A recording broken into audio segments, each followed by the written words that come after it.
선지자가 이르되 여호와 나의 하나님 나의 거룩한 이시여 주께서는 만세 전부터 계시지 아니하시니까 우리가 사망에 이르지 아니하리이다. 여호와여 주께서 심판하기 위하여 그들을 두셨나이다. 반석이시여 주께서 경계하기 위하여 그들을 세우셨나이다. 주께서는 눈이 정결하심으로 악을 참아 보지 못하시며 패역을 참아 보지 못하시거늘 어찌하여 거짓된 자들을 방관하시며 악인이 자기보다 의로운 사람을 삼키는데도 잠잠하시나이까. 주께서 어찌하여 사람을 바다의 고기 같게 하시며 다스리는 자 없는 벌레 같게 하시나이까. 그가 낚시로 모두 낚으며 그물로 잡으며 투망으로 모으고 그리고는 기뻐하고 즐거워하여 그물에 제사하며 투망 앞에 분향하오니 이는 그것을 힘입어 소득이 풍부하고 먹을 것이 풍성하게 됨이니이다.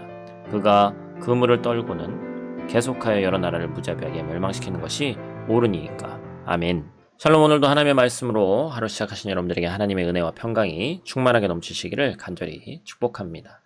계속해서 하박국 말씀 우리가 함께 나누고 있습니다. 우리가 어제 살펴봤듯이 하박국 선지자는 남유다의 리더들이 무소불위의 권력으로 이 백성들을 탄압하는 것을 하나님께 간절히 탄원하죠. 그럼에도 불구하고 하나님 계속해서 침묵을 일관하시죠. 도대체 인간의 힘으로는, 인간의 생각으로는 이해할 수 없는 것이었습니다. 그리고 더 이해할 수 없는 부분이 등장하죠. 남유다의 리더들보다 더 악한 하나님을 모르는 이방 민족을 들어서 남유다를 심판하시겠다는 거예요. 아무리 그래도 남유다는 거룩한 하나님의 백성인데 우상을 섬기는 미개한 이방 나라 백성의 손에 죽게 하시다니 이건 또 다른 문제였죠. 그래서 하박국도 선지자 이전에 사람이기 때문에 그 마음의 불평과 원망의 소용돌이가 일어나기 시작하는 겁니다. 그래서 이런 상황을 12절 3반절에 이렇게 고백하죠. 주께서는 만세 전부터 계시지 아니하시나이까 우리가 사망에 이르지 아니하리이다. 여러분, 이 고백은 뭐예요? 하나님께서 만세 전부터 계신다는 것은 하나님께서 변하지 않는 이스라엘의 구원자가 맞다라는 얘기죠. 그리고 한 걸음 더 나아가서 하나님과의 언약 관계를 다시 한번 생각하는 것입니다. 하박국은 눈앞에 펼쳐지는 상황이 아니라 눈에 보이지 않는 하나님께 집중했어요.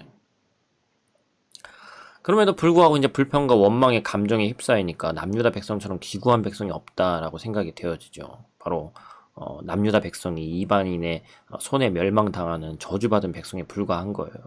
그러나 지난날 하나님께서 베푸신 은혜와 또 사랑을 떠올리니까 남유다 백성은 여전히 하나님의 존귀한 언약 백성이라는 사실을 또 잊지 않았죠. 그렇기 때문에 그가 하나님, 이런 심판이 오기는 올지언정 우리가 사망에 이르지 아니합니다. 그렇게 고백하고 있는 것이죠.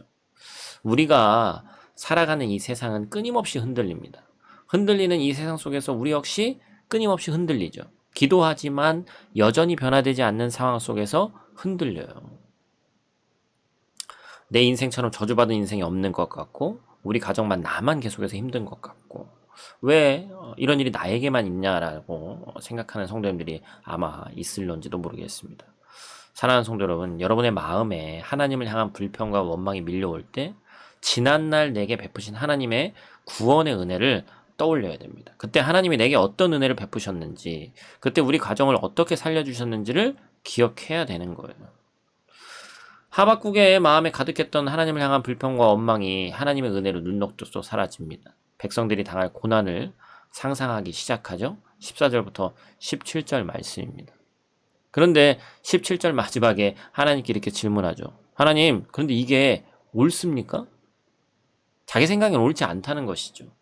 하박국이 사랑의 하나님께서, 공의의 하나님께서 결코 하나님이 사랑하는 자녀들을 무차별적으로 잡히는 물고기처럼 벌레처럼 두시지 않을 것이라고 확신한 것이죠.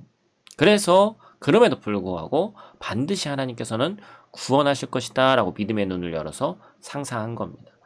여러분, 인생을 살다 보면 부정적인 미래가 빤히 어쩐 예상될 때가 있습니다. 그때 여러분들은 어떤 상상을 하세요? 모든 상황과 환경이 부정적인 상황 속에서 어떤 미래가 그려집니까? 지극히 현실적이고 지극히 상식적인 상상이에요? 아니면 거룩한 믿음의 상상입니까? 우리에게는 현실을 날카롭게 분석하고 객관적으로 볼 수 있는 그런 정확한 관점이 필요합니다. 그러나 우리는 그보다 먼저 하나님의 말씀에 귀를 기울여야 돼요. 모두가 아니라고 해도 하나님이 그렇다고 하시면 우리는 새 일을 행하실 하나님을 상상해야 됩니다. 이게 바로 거룩한 상상력입니다. 거룩한 상상의 날개로 다시 한번 우리가 날아오를 수 있었으면 좋겠어요. 오늘도 내 삶의 문제의 현장에서 하나님의 말씀을 의지하고 하나님께서 이루실 위대한 역사를 소망하시길 바랍니다. 그러할 때 우리 인생은 이해할 수 없는 하나님의 말씀에 순종하게 될 줄로 믿습니다. 오늘 하루도 말씀을 한번 정리합니다. 오늘 본문에서 하박국 선지자는 이해할 수 없는 하나님의 응답에 불평했죠. 그러나 불평과 원망의 마음을 뒤로하고 지난날 베푸신 하나님의 은혜에 또 집중했어요. 그리고 하나님의 약속을 떠올렸습니다. 그랬을 때 부정적인 미래가 예상되는 상황 속에서 그는 하나님의 구원을 상상했다. 바라기는 오늘 거룩한 상상력을 회복해서 내 인생 가운데 새 일을 행하실 하나님을 기대하는 저와 여러분들 되시기를 간절히 축복합니다. 기도하겠습니다. 사랑의 아버지 하나님, 감사를 드립니다. 하나님, 내 인생 가운데 하나님께 맡겨야 될 부분들이 너무나도 많이 있음을 고백합니다. 그럼에도 불구하고 인간인지라 내 의견이 앞서고 내가 개선한 내 주관적인 의견이 더 강했음을 지금 고백하며 나아갑니다. 때때로 아닌 것처럼 보여도 하나님께서 그것을 이끌어 나가시면 하나님의 말씀에 순종할 수 있는 믿음을 우리에게 허락하여 주시고 그것으로 힘입어서 우리가 온전히 승리하는 삶, 하나님이 이끄시는 삶을 우리가 오롯이 따라가는 오늘 하루 될 수 있도록 주의 말씀에 더욱더 귀 기울이며 살아갈 수 있고 내 가슴에 남은 하나님의 말씀을 가지고 살아가는 거룩한 주의 백성 될 수 있도록 하나님 함께하여 주시옵소서. 오늘 하루도 눈동자와 같이 지킬 줄 믿사오며 예수님 귀하신 이름으로 기도드립니다. 아멘.